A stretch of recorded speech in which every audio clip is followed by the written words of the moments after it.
Welcome to the deep dive. Whether you are an international student trying to navigate a brand new country, Or a female student wondering how to, break into those leadership ranks. exactly, or really just someone searching for some genuine, hard-earned career inspiration, you are in exactly the right place today. You really are. Yeah, We've curated a pretty incredible conversation specifically for you today. we did. We're taking a stack of really fantastic source material and just extracting the absolute most important insights from it. It's honestly a masterclass in navigating complex professional landscapes, and it speaks directly to the unique pressures you might be facing right now in your own academic or professional journey. Yeah, totally. So today we are looking at this incredibly powerful International Women's Day panel discussion. The event was titled Women in Leadership, Resilience and Connection in Niagara. Hosted at the University of Niagara Falls, Canada. Right, hosted at UNFC. And it was expertly moderated by Felicia Werner and her team. Which is a fantastic panel. It really was. And just a quick note before we dive into the material, this deep dive is brought to you by Business Link Media Group, which, fun fact, as you will soon discover, is actually run by one of the phenomenal panelists we're going to be discussing today. It's a perfect tie-in, really. It highlights the tangible community connections we're going to be analyzing. Yeah, so the panel itself featured 4 distinct voices. We have Holly Catalfamo, Janet Madume, Mishka Balsom, and Marilyn Tian. And what makes this particular source material so rich for you as a listener is just the sheer diversity of these leaders. Right. You have women who are immigrants, individuals who arrived with very little and had to rebuild their professional identities from absolute scratch. It's living proof that leadership is rarely a straight line. Okay, let's unpack this. Because our mission today is to distill their raw, honest career advice, their personal struggles, and their wisdom so you can apply it directly to your own path. And I just love how the moderator, Felicia Werner, framed the beginning of this discussion. Oh, me too. She completely bypassed the typical, intimidating recitation of corporate resumes. Exactly. Instead, she anchored the conversation by asking the panelists to describe their very first jobs. The answers were so incredibly grounding. I mean, you had Holly starting out by scooping ice cream at a hotel kiosk in Chippewa. And Janet working as a receptionist back in Zimbabwe before immigrating to Canada. Mishka grew up working in her family's agricultural business over in Germany, navigating that alongside 5 siblings. 5 siblings, yeah. And then Marilyn was an English teacher in China. Right. Spending her days trying to project her voice over 90 highly competitive high school students just to keep them awake. What's fascinating here is the psychological utility of starting a leadership panel this way. How so? Well, when you are a student, it is remarkably easy to look at a CEO or an executive director and suffer from a sort of attribution error. You assume they were just born into boardrooms, equipped with a polished executive presence right out of the gate. Oh, totally. Like they've never had a bad hair day in their lives. Right. But by highlighting the ice cream scooping and the receptionist desks, it strips away that intimidation factor. It reminds you that everyone, without exception, starts at the bottom. Mastering those early, seemingly menial tasks built a foundational work ethic that you just cannot skip. And that grounded nature extended well beyond their first jobs, too. The discussion moved into who these women are outside of their 9-to-5 roles. Yes, and you start to see these incredibly rich, multidimensional lives. Like Mishka, for instance, she is a voracious learner. She constantly consumes books and podcasts to figure out how to incrementally improve herself each day. Janet leans heavily into her Christian faith and maintains a deep, ongoing commitment to community impact. Holly focuses intently on her family and finds genuine joy in lifting others up behind the scenes. And then there's Marilyn, who brings just a uniquely vibrant energy to the mix. She really does. She's an independent mother, an intermittent faster who sometimes eats just 1 meal a day. Which is wild. I know. And she's the founder of a blockchain club with 1,500 members. And on top of all that, she proudly tends to 6 backyard chickens. She even named them for the audience. She did. Chirpy, Panda, Joanna, Olivia, Celine, and Chocolate. I love that. But if we connect this to the bigger picture, it emphasizes a crucial, often overlooked aspect of long-term professional endurance. Having a rich life outside of your major or your specific job title. Exactly. It isn't just a quirky add-on. It is what makes you a resilient leader.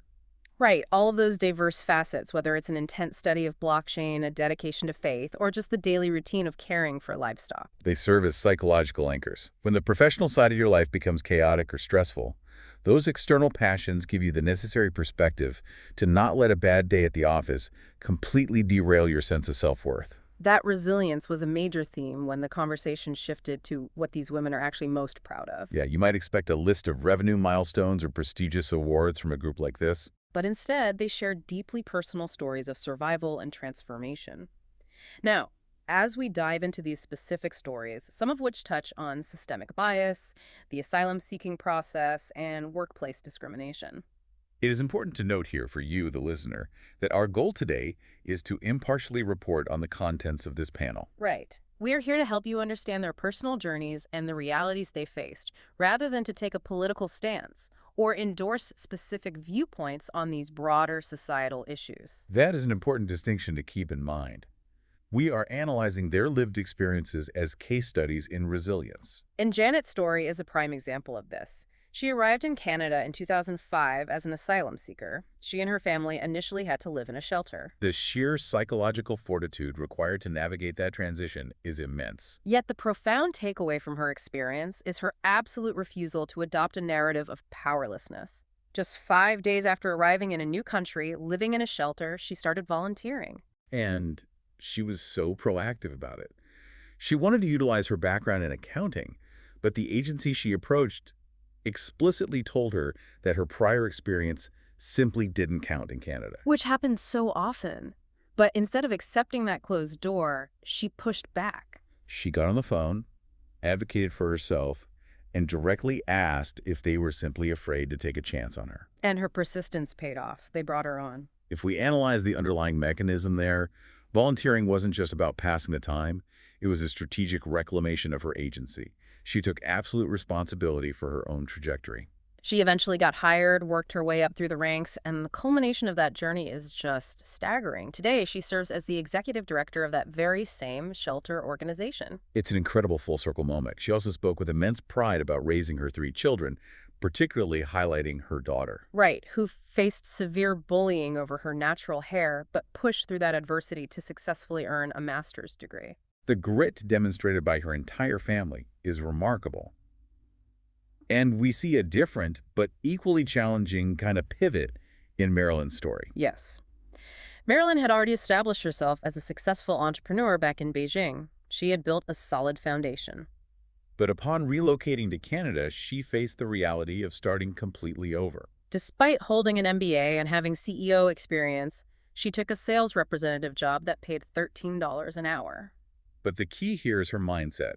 She treated that $13 an hour role with the same dedication and ownership as if it were her own company. And today, navigating a business landscape as a non-native English speaker, she successfully runs a highly reputable local English media company. Business Link Media Group. Exactly. While her lack of ego is undeniably inspiring, it also serves as a stark reminder of the so-called immigrant penalty in the professional world. It forces us to acknowledge the reality that highly qualified individuals often have to start 10 steps behind. But Marilyn's approach, treating an entry-level wage like an executive mandate, is exactly how she accelerated her return to the top. Mishka touched on a similar concept of acceleration when discussing her own pride in building organizational trust. She argued that trust is the ultimate professional accelerator. Without it, every new initiative requires a long, arduous runway of convincing people. But with trust, progress happens exponentially faster. So how does someone actually do that? If you're a young professional listening to this, how do you build that trust from scratch? Based on the insights from the panel, you build it through consistency and delivering on small promises over time. When you are new, you don't build trust with grand, sweeping visions. You build it by showing up on time, communicating transparently when you make an error, and consistently supporting your peers. It's a slow, methodical accumulation of social capital. That makes total sense, and it perfectly aligns with what Holly shared. Her greatest professional pride wasn't tied to her own promotions. It was entirely focused on her students' successes. She spoke about the profound joy of watching a former HR student elevate to a VP of People position. Or seeing another student relentlessly pursue their passion to become a police officer. True leadership, in her eyes, is defined by your capacity to facilitate someone else's journey. Which naturally brings us to the more difficult realities of leadership. The moderator, Felicia Werner, asked the panel about the hard lessons they have learned throughout their careers. The specific pitfalls they hope you, the listener, can avoid. Mishka offered a highly pragmatic, blunt assessment right out of the gate. She just said, life isn't fair. Okay, let's unpack this, because saying life isn't fair can easily sound cynical, but Mishka framed it entirely differently. Precisely. It is very easy to fall into the cognitive trap of ruminating on unfairness. You might think that grading curve wasn't fair or the way that promotion was handled wasn't fair. But Mishka challenges you to quantify the energy you waste in that headspace. She advocates for a massive cognitive reframe. Train yourself to believe that everything happens for you rather than to you. When a door closes unjustly, viewing it as life redirecting you toward a better fit allows you to maintain your momentum rather than stalling out in resentment. That reframe is incredibly powerful, especially when confronting systemic hurdles. Holly shared a deeply frustrating reality from her own early career. Oh, this story was intense. She had applied for a government supervisor position while she had a new baby at home. During the debrief, after she didn't get the role, the hiring manager explicitly questioned why she would even apply for such a demanding job with a baby at home. It was a glaring instance of bias. It absolutely is, and it highlights the friction many professionals still encounter. But the actionable lesson Holly derived from that experience is what matters most for the listener. That initial sting of bias taught her to definitively quantify her own worth. Exactly. Because a decade later, Holly was offered a different role. Through informal networks, she discovered that the organization was hiring someone else for the exact same position in a different department. But they were offering Holly less. Because she had survived that earlier bias and done the internal work to know her value, she didn't just quietly accept the discrepancy. She walked away from the offer. She walked. The organization eventually realized their error and offered to match the salary, but her integrity was already compromised by their initial lowball, and she maintained her boundary. It's a phenomenal demonstration of walking away as a negotiation tactic. But to do that, you have to manage your internal anxieties. Which brings us to Marilyn's remarkably practical philosophy: accept and react. Yes. She pointed out that particularly early in your career, you burn an unsustainable amount of energy seeking validation or worrying about how others perceive you. She stressed that if a colleague or a manager is projecting a bad mood onto you, you need to recognize that it likely has absolutely nothing to do with your performance. You have to actively choose not to internalize their emotional state. The psychological mechanics of accept and react are vital. When faced with conflict, the human brain often defaults to the amygdala, the fear center triggering catastrophic thinking. Marilyn advises accepting the objective reality of the situation without the emotional baggage, and then reacting methodically. She pairs this with the 5-year test, which is such a good tool. When you are panicking over a missed deadline or an awkward networking encounter, force yourself to ask, will this specific event materially impact my life in 5 years? or even 10 years. The vast majority of the time, the answer is no. By applying that test, you short-circuit the catastrophic thinking and preserve your cognitive energy for actual problem solving. Janet added another layer to this by emphasizing the necessity of taking a leap of faith. You cannot wait in the safety of your comfort zone until all the variables are perfectly aligned before making a career move. You have to deliberately step into spaces where you feel underqualified or uncomfortable. Which transitions perfectly into analyzing the actual geographic environment where these leaps of faith are occurring. The panel spent time discussing the strategic advantages of the Niagara region itself. It was a great shift in the conversation. Marilyn brought some levity to it by praising the literal air quality near the falls. Talking about the benefits of negative ions and absorbing vitamin C in the air. But beyond the physical environment, they universally identified the region as a unique hub for professional acceleration. Mishka and Holly provided a very analytical perspective on this. In massive urban centers like Toronto or Vancouver, the sheer volume of professionals can make it incredibly difficult for a young student to stand out. But in a community of roughly 500,000 people like Niagara, the ecosystem is different. If you have a viable entrepreneurial concept or a genuine desire to contribute, the barriers to entry are significantly lower.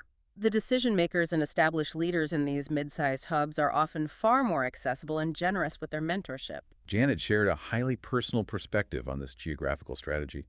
When she first crossed the border, her intention was to head to British Columbia. She was initially terrified when she was directed to a shelter in Welland, Ontario, a municipality she had zero familiarity with. Yet today, she champions the area. It proved to be a diverse, deeply safe environment to raise her family, central to all their needs. It's a testament to the idea that thriving often means blooming exactly where you are unexpectedly planted. And understanding how to thrive in those unexpected environments was the focus of the panel's final segment. Felicia Werner transitioned to targeted, individual questions tailored to each leader's specific expertise. It created a series of highly actionable mini masterclasses. Here is where it gets really interesting. Felicia asked Mishka, who navigates the complexities of regional commerce as the CEO of the Greater Niagara Chamber of Commerce, to define the core traits of successful business leaders. Mishka didn't offer vague platitudes. She provided a strict formula. She stated that modern leadership must be entirely data-driven, highly strategic, and relentlessly measurable. She utilized the Niagara Parks Commission as a prime example of an entity that successfully pivoted by adhering to those metrics. She also drew a parallel to the University of Niagara Falls, Canada itself, noting the immense calculated effort required simply to establish the institution's physical and academic presence in the community. For a student listening, being data-driven means meticulously tracking your own outcomes. Don't just say you are a hard worker on a resume. Quantify your impact. Show the data behind your projects. Felicia then turned to Janet, asking what specific advice she would offer to international students transitioning to life in Canada. Janet delivered a powerful dose of tough love. While acknowledging the very real hurdles of starting over in a new system, her core directive was to aggressively connect, volunteer, and take absolute responsibility for your own integration. She emphasized the concept of the destiny maker. Her point was that you cannot passively wait for the system to recognize your latent talent. You are entering a competitive market alongside individuals with established local networks. If securing a foundation requires taking a minimum wage job initially, you take it to establish your presence. You force yourself to attend networking events even on a weekend when you are exhausted. By consistently placing yourself in those uncomfortable environments, you exponentially increase the statistical probability of sitting next to the specific individual who will recognize your drive and alter the trajectory of your career. Your destiny maker. Exactly. Felicia then asked Holly about how she identifies future leaders among her student population. Holly's criteria were deeply humanistic. She looks for students who possess an intrinsic work ethic, operate from a clear set of personal values, and most importantly, demonstrate high emotional intelligence and compassion. She shared a specific example of observing a student who noticed a peer sitting alone during a collaborative activity and proactively integrated them into the group. It is that hyper-awareness of others and the willingness to expend energy on someone else's inclusion that signals true leadership potential. Finally, Felicia asked Marilyn to break down the unfiltered reality of starting a business. Marilyn's framework is something every aspiring entrepreneur needs to adopt. She cautioned that while passion is a necessary fuel, it is entirely insufficient without risk mitigation. You must rigorously ask yourself if you are truly prepared for the absolute worst-case scenario, financially, socially, and psychologically. She advocated for layered contingencies. You need a plan A, a plan B, and a concrete plan for outright failure. Because the market is volatile, variables will inevitably go wrong. She introduced this brilliant concept of knowing when to zoom in and when to zoom out. When you are executing a strategy, you zoom in on the granular details. But when a project catastrophically fails, you must immediately zoom out. You remind yourself that you are operating on a 40-year career timeline. In the context of 4 decades, a failed initiative in your 20s is nothing more than a minor statistical blip. That ability to deliberately adjust your focal length is the ultimate defense against professional burnout. It contextualizes failure, allowing you to absorb the data from the loss without letting it shatter your confidence. So what does this all mean for you? If you are navigating your university experience right now, whether you are an international student adjusting to a new culture, a woman aiming for the C-suite, or simply someone trying to find their footing, the unifying message from these 4 leaders is that your starting point is not a limitation. It is the unique architectural foundation of your eventual success. the consensus from the source material is clear. Leadership is an active practice, not a passive title. It is the methodical building of trust, the refusal to surrender your agency, the strategic management of your own anxieties through tools like the 5-year test, and the willingness to actively seek out your destiny makers in your local community. It's an incredibly empowering roadmap. It is. And analyzing all of this material raises an important question, something to leave you with that wasn't explicitly debated on the panel, but feels highly relevant to your generation. Oh, absolutely. If building trust and forging deep face-to-face community connections is the ultimate currency of leadership, as all these women so powerfully suggest, How might our current obsession with purely digital remote networking be secretly holding us back? are we utilizing screens as a shield to avoid the necessary discomfort of stepping into those physical spaces where destiny makers actually operate? That is definitely a thought to chew on as you evaluate your own networking strategies. Are you hiding behind a carefully curated LinkedIn profile instead of showing up in your local community? Something to deeply consider as you tackle your goals this week. Thank you so much for joining us on this deep dive. Your homework is clear. Take a calculated leap of faith, step into an uncomfortable space, and introduce yourself to someone new. We will see you next time.